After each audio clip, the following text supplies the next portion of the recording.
इयत्ता 7वीच्या पाठ्यपुस्तकामध्ये विद्यार्थ्याने पुढील जीवनामध्ये कसे जगावे त्याचं अतिशय सुंदर आणि मार्मिक वर्णन या कवितेमध्ये दिलेलं आहे।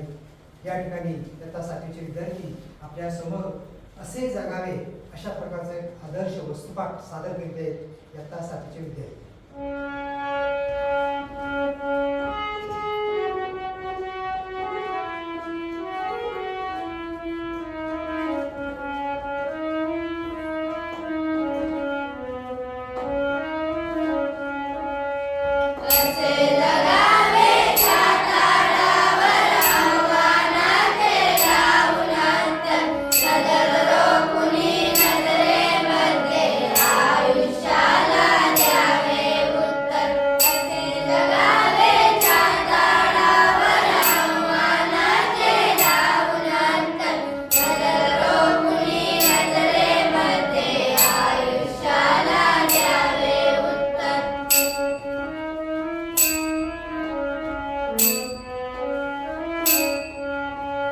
Yeah.